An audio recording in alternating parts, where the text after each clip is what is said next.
Assalamualaikum warahmatullahi wabarakatuh. Alhamdulillah bertemu lagi kita dalam perkongsian Pendidikan Islam tingkatan 1, bidang sirah, pelajaran 25. Pelajar boleh rujuk pada buku teks tingkatan 1, pelajaran 25 bertajuk Era Masyarakat Jahiliah, muka surat 151.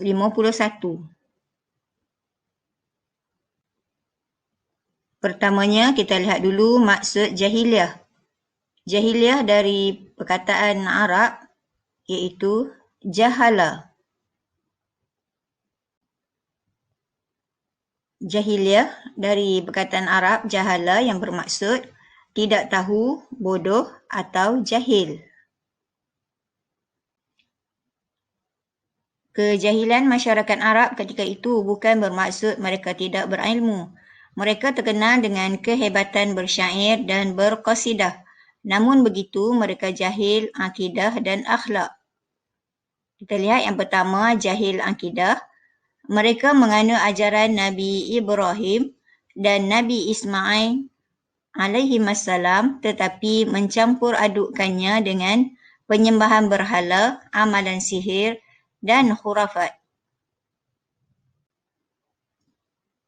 Kejahilan masyarakat Arab dalam akhlak ialah mereka banyak melakukan perilaku buruk seperti suka menindas perempuan dan hamba, berjudi serta minum arak. Seterusnya kita lihat pula masyarakat Arab sebelum kerusulan Nabi Muhammad sallallahu alaihi wasallam dari segi akidah. Masyarakat Arab sebelum kerusulan Nabi Muhammad sallallahu alaihi wasallam menganut banyak agama dan ajaran, antaranya pertama, agama Yahudi. Agama Yahudi ialah agama samawi yang diubah suai daripada ajaran Nabi Musa alaihi salam mengikut keinginan para penganutnya. Mereka banyak memfitnah para nabi dan menolak ajaran Nabi Muhammad sallallahu alaihi wasallam. Mereka datang dari Palestin ke negara Arab. Yang kedua, agama Nasrani. Agama Nasrani ialah agama samawi yang diubah suai daripada ajaran Nabi Isa alaihi salam mengikut keinginan penganutnya. Mereka mempercayai Nabi Isa alaihi salam sebagai anak Tuhan. Mereka datang dari Habsyah dan Rom. Abrahah, Raja Nasrani membina tempat ibadah baharu di Yaman untuk menyaingi populariti Kaabah di Mekah, namun gagal dengan pertolongan Allah Subhanahu Wa Taala. Kisah ini telah dipaparkan dalam surah Al-Fil. Yang ketiga, kepercayaan Majusi. Majusi ialah kepercayaan yang dianuti oleh golongan penyembah api. Pada malam kelahiran Rasulullah sallallahu alaihi wasallam, api yang disembah oleh penganut Majusi di Parsi telah padam.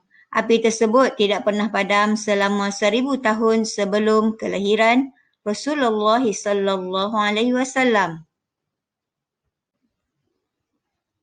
Yang keempat, kepercayaan animisme. Animisme ialah kepercayaan bahawa setiap benda mempunyai roh dan semangat. Oleh itu, penganut kepercayaan ini menyembah alam seperti matahari, bintang dan pokok. Selain pada itu, masyarakat Arab sebelum kerusulan Nabi Muhammad sallallahu alaihi wasallam menganut agama Hanif.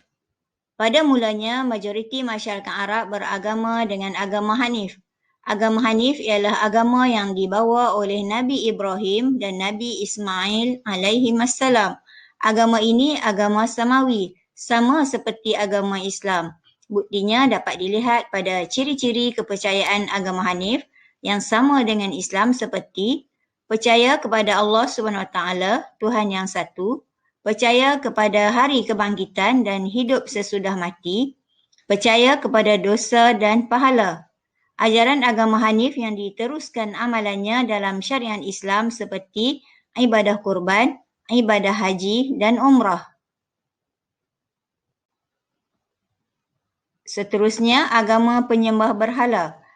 Agama ini mula diperkenalkan oleh Amru bin Amir bin Luhai, pemimpin Khuza'ah. Dia menemukan ajaran tersebut dari negeri Syam, lalu membawa berhala bernama Hubal ke Mekah dan meletakkannya di dalam Kaabah. Kemudian dia memerintahkan seluruh penduduk Mekah supaya menyembah berhala tersebut.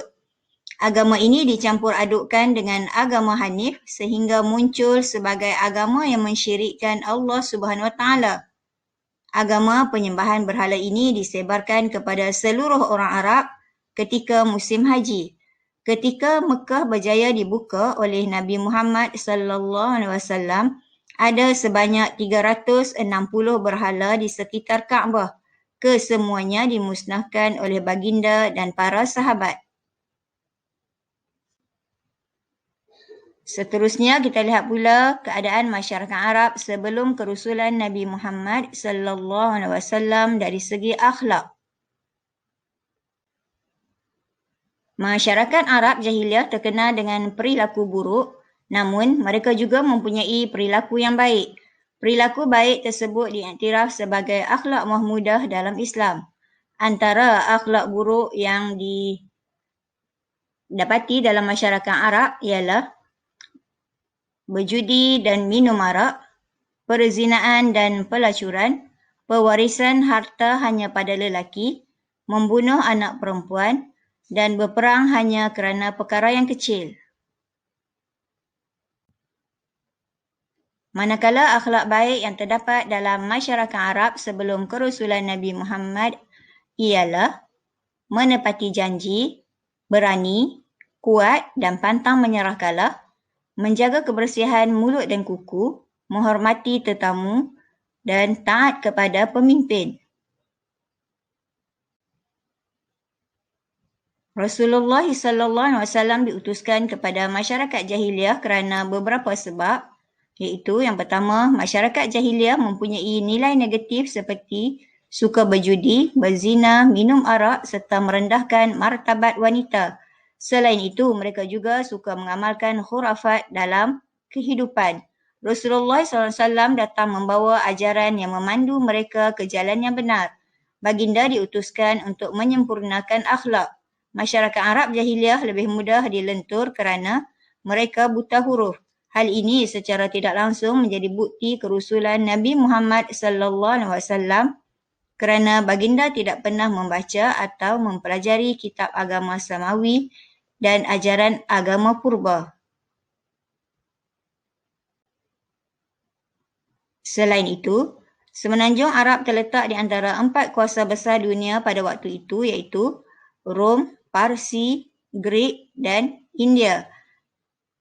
Kedudukan yang strategi ini menjadikan Islam mudah tersebar ke seluruh tamadun dunia dan pelbagai bangsa ketika itu. Mari kita uji minda. Pertama, nyatakan maksud jahiliah. Kedua, jelaskan keadaan akidah dan akhlak masyarakat Arab sebelum kerusulan Nabi Muhammad SAW. Ketiga, nyatakan 2 contoh akhlak buruk dan akhlak baik masyarakat Arab jahiliah. Dan yang keempat, nyatakan 2 contoh agama yang dianuti oleh masyarakat jahiliah sebelum kerusulan Nabi Muhammad SAW. Sekian, ila liqa. Wassalamualaikum warahmatullahi wabarakatuh.